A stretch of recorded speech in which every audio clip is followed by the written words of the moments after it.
GST GST করে লোকে একেবারে পাগল হয়ে যাচ্ছে সোশ্যাল মিডিয়াতে। হ্যাঁ, নিন্দুকেরা তো নিন্দা করবেই। দিস ইজ কল্ড বিকাশ। বিকাশ। আমরা এই পৃথিবীতে জন্ম নিয়েছি কেন?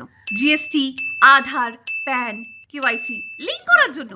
বাকি পৃথিবীতে কাজে কি তোমার? হ্যাঁ, আমার সাথে অতিরিক্ত বেশি মিষ্টি মিষ্টি করে কথা বলতে আসবে না বলে দিলাম, কারণ অ্যাডেড সুগারের ওপর 18% জিএসটি লেগে গিয়েছে। জিনিস কিনলে জিএসটি, জিনিস বেচলে জিএসটি, লাভে জিএসটি, লসে জিএসটি। আমি তো বলি হাগুর উপরও জিএসটি, কারণ ওটাও তো ডেপ্রিসিয়েট করছে। বাচ্চার জন্মের উপরও না জিএসটি লাগা উচিত। ভাই, মার্কেটে নতুন প্রোডাক্ট আসছে, জিএসটি তো বানতা হ্যায়। বলছি এরকম একটা নিয়ম হোক না, যেখানে প্রেম কেটে গেলে, বয়ফ্রেন্ড ছেড়ে চলে গেলে তাকে 75% জিএসটি দিতে হবে।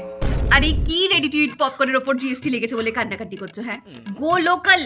বাড়িতে ভুট্টা গাছ লাগাও, ওখান থেকে পপকর্ন বানিয়ে খাও, ওপরে খালি একটু চিনি মিশিয়ে দিও, অ্যাডেড সুগার। সিনেমা হলে গিয়ে 10 টাকার জিনিস 100 টাকায় কিনে খাওয়ার কোনো মানে হয়? হ্যাঁ, আমি তো বলি বাড়ি থেকে মুড়ি চানাচুর নিয়ে যাও। জিএসটি থেকে বাঁচার একটাই উপায়, জিএসটি। ঘর সংসার ত্যাগ করো।